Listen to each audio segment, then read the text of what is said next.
How's everything been coming along? It's going really good, actually. I'm really enjoying the schedule. I enjoy having guidance in my studying, so I'm loving it so far. Awesome. I'm really glad to hear that. What would you say is the biggest challenge you're facing right now? I would say it would be with reading comprehension. I think my biggest issue is honestly understanding everything. Um, I feel a lot of pressure to gain insight into a long text, especially when they're comparative. I think it's really difficult for me to understand everything and then approach the questions. But I'm barely getting into it right now, into the schedule for reading comprehension. And I'm getting a lot of good tips from you. Like, I've never heard about doing global, then local, then inference. So that was something I was thinking about trying out from here on out when I start doing reading comprehension. Great. Awesome. I'm glad to hear that. Sounds like there's some game-changing advice for you in there about changing up your approach. Yeah, definitely. I'm enjoying it. Cool. I'm glad to hear it. Any particular questions that you could use support with? I did want to ask you about reading comprehension. Do you think there's anything else I could implement going forward since I'm just getting started? Check out all the master classes and deep dives inside the course. Aside from the foundational reading comp material, I've got live class recordings covering more advanced techniques. And so look at those if you're looking for more. For example, I did a deep dive recently where I spent an entire hour just talking about one passage and a couple of the global questions. That's it. So we really go in depth, word by word, sentence by sentence, line by line. And so we're doing another one tomorrow night. And so you could attend that one live, but you could also catch the recordings as well. Got it. Yes, I saw that. So I'm going to be joining that for sure. Fantastic. Excellent. So that's where you'll see more advanced material and just going more in depth on everything really. Okay, perfect. I'm looking forward to it. I also had another question for you, Steve. So I have actually taken quite a few of the recent practice tests. So what do you recommend for somebody like me who's already taken so many and they were the recent ones? What do you recommend in the next 5 weeks? Well, figure out exactly which ones you haven't done out of the most recent. So recent being 70s and 80s right now. Mm-hmm. If there are any you haven't done, make those your full-length exams that best give you that best estimate of where you currently stand in terms of your aptitude. And then the older ones are good practice too, though. I mean, the raw score conversions may be a little different, but with the flex, all the raw scores are kind of messed up anyway. And so anything you haven't seen before would be good fresh material to work on. And then the stuff you have done, that's still good practice too, because unless you would get a 180 on it doing it again, there's probably still something to be learned there. Okay, so it would be okay for me to redo them? Yeah, totally fine. Okay. You can still learn a lot from that material too. Okay. And then since right now it's flex version and it's only 3 sections, do you recommend that I take it as a flex? So pretty much take it as a flex and then add a section, or should I just kind of take it as, because I know that you promote when it's, when everything was normal, adding a section to the 5-section test. So would you recommend doing like a 4-section test, or what do you recommend right now for the flex situation? Yeah, you could occasionally do a 4-section exam to work on your endurance a little bit, but you know that it's going to be 3 sections on test day. So I would do most of your exams like it'll be on the actual day.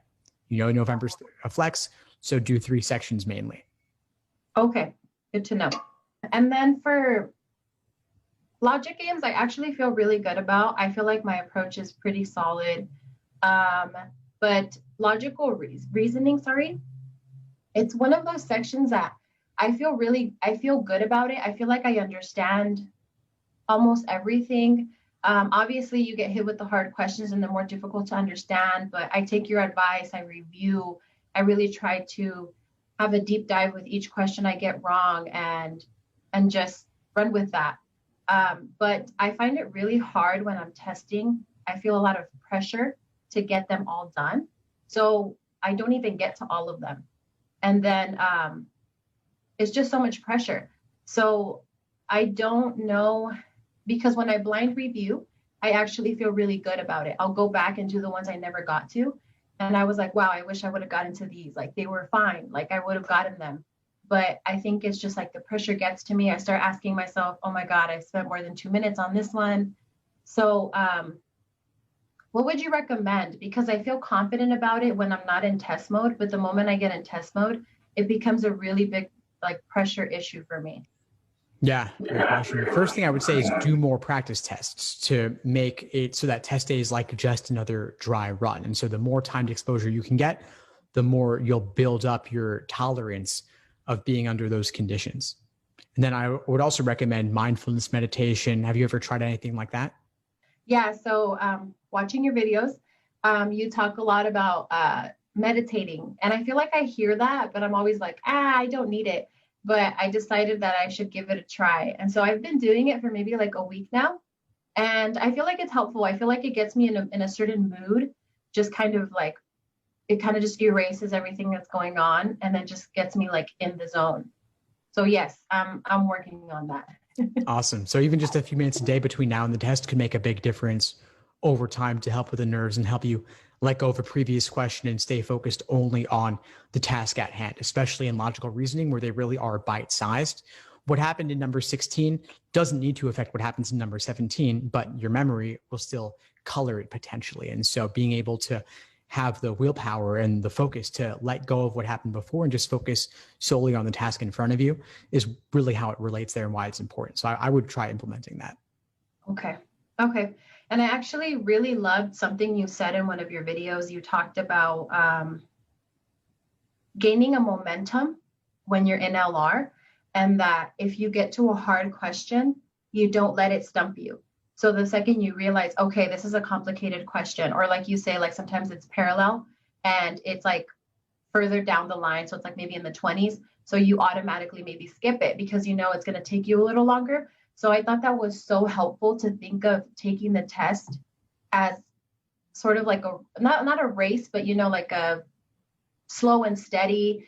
You keep your confidence and you keep going. So that's something I felt was super helpful. And I'm going to implement that like 100% into my LR. Awesome. I'm really glad to hear, Denise. Yeah, that's it. I mean, you know what to do, it sounds like. Yeah, we'll see how it goes. Okay, and then I wanted to ask you a little bit about the difference between a personal statement and a diversity statement, and how those should be different and how different they should be. Do they need to complement each other? I wanted some insights on that.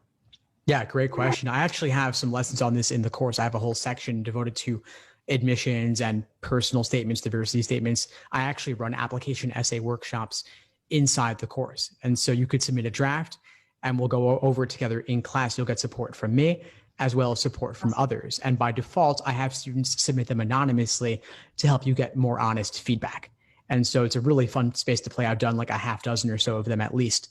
And so I'll do another one soon. And so you could submit your drafts. And I also talk about admissions, a personal statement versus diversity statement. Short answer is there's not necessarily a huge difference between them, other than, of course, diversity statement should cover something diverse in nature, broadly speaking, whereas personal statement, you have a bit more flexibility and freedom regarding what would be appropriate to cover there. And PS is also longer than diversity statement typically. Got it. Okay. Okay, but I shouldn't be addressing, I shouldn't be like restating something that I said in my personal statement and my diversity, or is that okay? If it were a brief reference, that's fine, but I wouldn't repeat the same exact topic. I would use the opportunity to make it something different. Okay, so I think the only other thing I wanted to ask you was, I think we have a coaching call tonight. Correct. Yeah. So tonight at 9 p.m. Eastern. Okay. So how do I prepare for that? What does it usually consist of? Is there question asking, or is it just the topic that you're teaching? Like what can I do to just prepare for the coaching call? There's nothing you need to do in advance. You can just show up. I have the recordings of all the previous ones inside the course, so you'll see what they're like. And of course, the most recent one's the best reflection of how it's evolved over time. And lately, we've been playing with student presentations. And so I'll handpick a couple of students, or they'll approach me and ask to be featured. And basically I give them the floor to present on anything they would like. Could be an LSAT question type, could be an LSAT review process, could be an LSAT strategy. And then they get feedback from me and others. Ooh. Yeah, it's a lot of fun. We've been playing with different formats, and this is my new favorite. And we've done it the past few times. And so look at the one from 2 weeks ago and you'll see what it's like. Okay, perfect. I'll take a look. And then about the personal statements, how do I know when you will be featuring them and you're going to make a video about it? Yeah, sure. So the very first activity in the course is the list of upcoming classes. So you can see, aside from the email notifications, I list everything there. Okay. And so you can see where the next one will be. I think we're doing an application essay workshop next week. And so if you submit your draft to me within at least a few days prior, then I'll be able to add to the agenda and we'll probably be able to cover it that evening. Oh, perfect. Okay. I think those are all my questions. Awesome, Denise. Well, it was great to have the chance to connect with you, and I'll look forward to seeing you in class soon. Okay. Thank you so much, Steve. I really appreciate it. My pleasure, of course. Take care. Take care. Thanks for tuning into the show. Please subscribe if you haven't done so already to be notified of new episodes as I release them. And feel free to reach out if you need anything at all as you move forward with your prep. I'm happy to help however I can. In the meantime, I wish you all the best and take care.